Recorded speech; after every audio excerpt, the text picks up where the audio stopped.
আসন্ন বিধানসভা নির্বাচনকে সামনে রেখে ডোমকল ব্লকের ঘোড়ামারা অঞ্চলে তৃণমূল কংগ্রেসের নতুন কর্মসূচি উন্নয়নের পাঁচালী প্রচার চলাকালীন বিজেপির বিরুদ্ধে ক্ষোভ উগরে দিলেন গ্রামবাসীরা। কেন্দ্রীয় সরকার ও নির্বাচন কমিশনের ভূমিকা নিয়ে প্রশ্ন তোলেন বহু মানুষ। যদিও তৃণমূলের জনমুখী প্রকল্পে স্বতঃস্ফূর্তভাবে সাড়া দিচ্ছে মানুষ, তবে গ্রামবাসীদের অভিযোগ জন্মসূত্রে ভারতীয় নাগরিক হওয়া সত্ত্বেও বাড়ি বাড়ি এসআইআর নোটিশ পাঠিয়ে হয়রানি করা হচ্ছে। অনেকেই প্রকাশ্যে দাবি করেন নির্বাচন কমিশন বিজেপির স্বার্থে এই কাজ করছে। তবে এই পরিস্থিতিতে মুখ্যমন্ত্রী মমতা বন্দ্যোপাধ্যায়ের উপরই আস্থা ও ভরসা রাখছেন সাধারণ মানুষ, একথা স্পষ্ট করে জানান তারা। গ্রামবাসীদের দাবি, তৃণমূল সরকারের আমলে রাস্তাঘাট, বিদ্যুৎ, পানীয় জল, স্বাস্থ্য ও সামাজিক সুরক্ষা প্রকল্পে বাস্তব উন্নয়ন হয়েছে। সব মিলিয়ে ঘোড়ামারা অঞ্চলে উন্নয়নের পাঁচালী প্রচার কর্মসূচি পরিণত হলো মানুষের ক্ষোভ ও ভরসার স্পষ্ট প্রকাশে। সৌরভ হোসেন জানালেন, সকালে চা নাস্তা করার পর মানুষের দুয়ারে দুয়ারে গিয়েছি, মানুষ স্বতঃস্ফূর্তভাবে সাড়া দিচ্ছে এবং সমস্ত উন্নয়ন যে প্রতিটা মানুষের বাড়িতে পৌঁছেছি সেটা স্বীকার করেছে এবং আগামী দিনের দিদির ওপরে ভরসা এবং বিশ্বাস রাখবে মানুষ, এই কথাও মানুষ জানিয়েছেন। এই কথা বলেন টাউন তৃণমূল কংগ্রেস সভাপতি কামরুজ্জামান মণ্ডল। তিনি আরো বলেন, আমরা 15 বছরে দিদির সরকার যা করেছে সেটা বিগত কোনো সরকার করতে পারেনি, সুতরাং মানুষ আমরা চিল্লাচিল্লি এই কারণে করছি, আমাদেরকে ভারতবর্ষের নাগরিক মোদী সরকার রাখবে না, তার জন্য আমাদেরকে বিভ্রান্ত ফেলে দিয়েছে। এই ব্যাপারে আমরা যতই আমাদের ডকুমেন্ট দিচ্ছি সব বাতিল করে দিচ্ছি। এটাই হবে না, ওটাই হবে না, ওটাই হবে না, আবারও বিএলওর বলছে আমরাও পাচ্ছি না।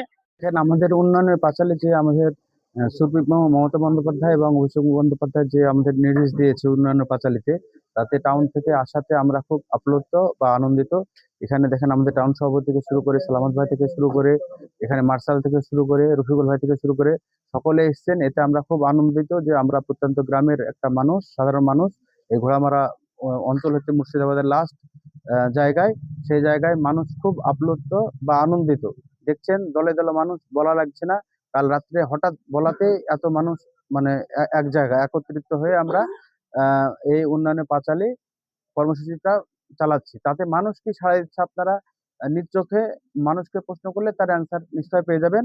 আমরা এতে যেমন আনন্দিত আছি, তার সঙ্গে সঙ্গে আমরা এ বিষয়ে কি বলবো, আপনারা বুঝতেই পারছেন যে উন্নয়নের পাঁচালী শব্দটা দেখে উন্নয়নের পাঁচালী মনে হচ্ছে, কিন্তু এর মধ্যে বিরাট কিছু লুকিয়ে আছে। কারণ 15 বছর 14 বছরে যেটা হয়েছে, মোদির 11 বছর আর কংগ্রেসের 25 বছর আর সিপিএম এর 34 বছর সমান করে 25% জায়গা পূরণ করতে পারেন মমতা বন্দ্যোপাধ্যায়ের কাজের 25% তারা বোঝাতে পারবে না।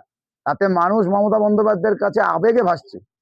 যে মমতা বন্দ্যোপাধ্যায় সকাল থেকে সন্ধ্যা পর্যন্ত, বাচ্চা জন্ম থেকে মৃত্যু পর্যন্ত একটা ফ্যামিলির দায়িত্ব নিয়েছে, তাই মানুষ আবেগে মমতা বন্দ্যোপাধ্যায় এই যে উন্নয়নের পাঁচালী গানটা বাজছে, এর জন্য আবেগে রাস্তায় বেরিয়ে পড়েছে।